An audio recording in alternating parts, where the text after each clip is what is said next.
Hey, let's get caught up on all things counterculture.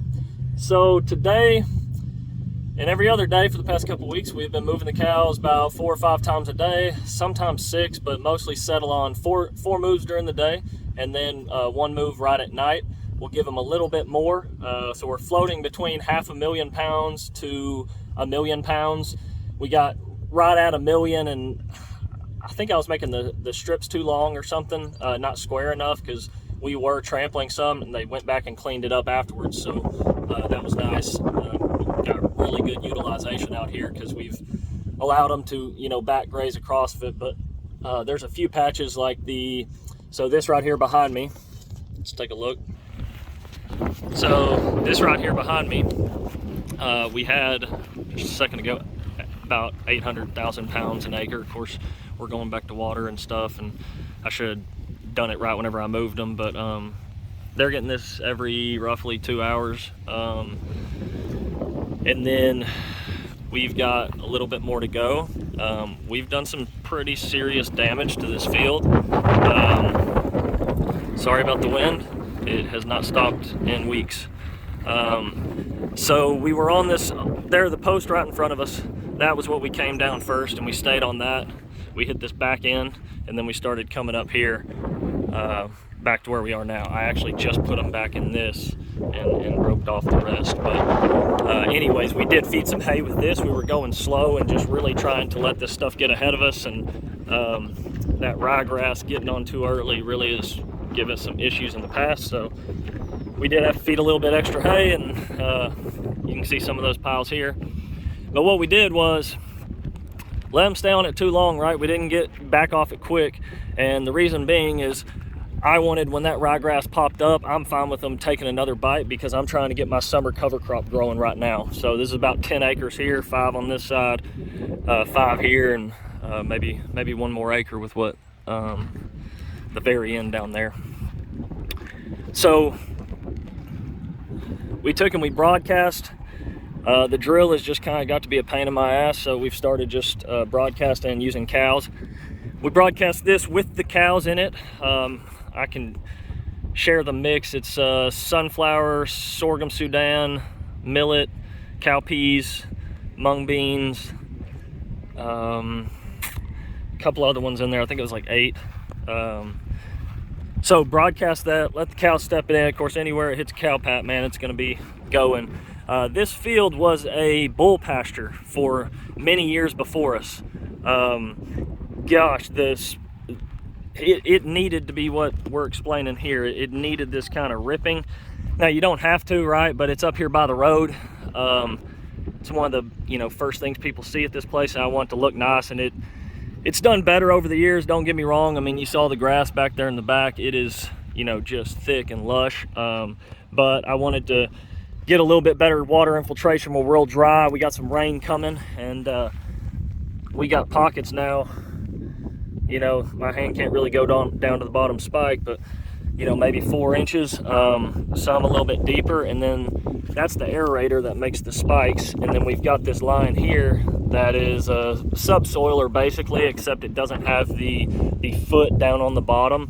Kind of like a yeoman's plow. It's without the foot, but it's just a Hay King pasture renovator, and it cuts a knife in the soil without really disturbing the soil profile, without flipping it, without disturbing the roots too bad. Now we are cutting through there, but what I'm hoping is that we can get this going, smashed in, seeds in, and get this massive crop. We've grown it a few times. It's done really well. It's got sun hemp in it too. It's a really good soil builder. Gets roots way down deep that are Bermuda grass, which is mainly what this pasture is just not doing. What you see in the back burning is I had a couple more bales from, I don't know, a week, 10 days ago, and they still hadn't cleaned them up, so I went ahead and lit them. And so this is what I meant, is like we got pretty damn good utilization. I mean, there was a bunch of weeds in here, and yeah, we didn't get everything, but damn, I was impressed. Cows have held up really good.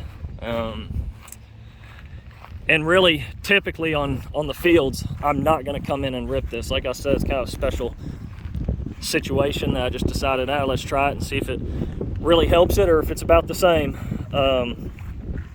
We've already got plenty of comparisons with it, with the cows just trampling in this mix. Now, another thing we always get asked about is whether or not you should do it before the cows go in or after.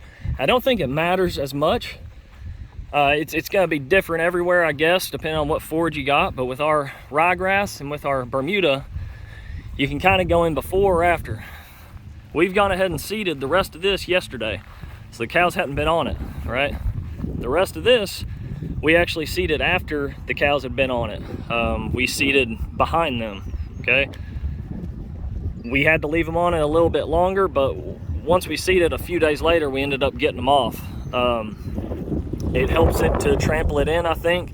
What I like about going in ahead of them is when you put all the cows, you know, right here real tight, and they, you know, it's gonna be hard for them not to step on the seeds and push them in a little bit.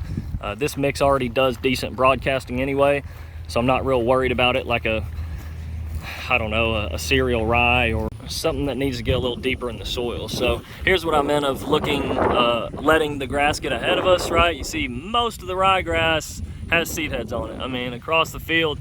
That's the hard part around here is like, if you go in at boot stage, a lot of it in the pastures isn't really thick enough, and then once you wait a week, it just kind of goes crazy. And anyways, I'd like to have grass adapted genetics, you know, like we got, that can do it efficiently on this grass and really be able to push them and not have to worry about, I mean, really hitting it just at the right stage.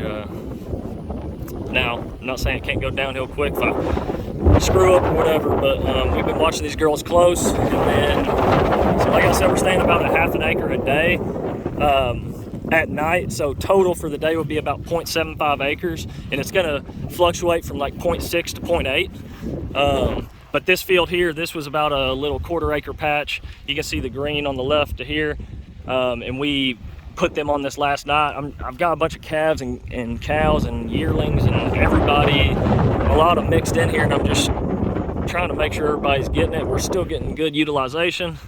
I pulled them off this, so they're not gonna be able to clean this one up. But if I walked across this field, you can't see the other strips that I did that I left at night, and I left them the same. So anyways, 0.4 to 0.5 acres a day in the daytime. At night, like I said, somewhere between 20 and 25% of an acre. So staying under an acre today is pretty cool with the poundage. So, and then being fat and healthy and big time utilization. So with this, here's the aerator. Dad had this from a long time ago. Grandpa used to have a whole bunch of farm parts and stuff. We've used some of what we can. This is one. I've got this big enough tractor that now I can pull both of these. This really sinks down. These are the subsoilers, and this knife will go in, I don't know, what's that, 4 or 5 inches, and I've gotten it up to here, but once it gets up that far, it's pretty hard to pull. But anyways, that's a little bit about what's going on. So leave me some comments. Let's talk about it. Hope y'all are having a good spring, popping off, and I hope you're getting some green grass and lots of rain. Peace.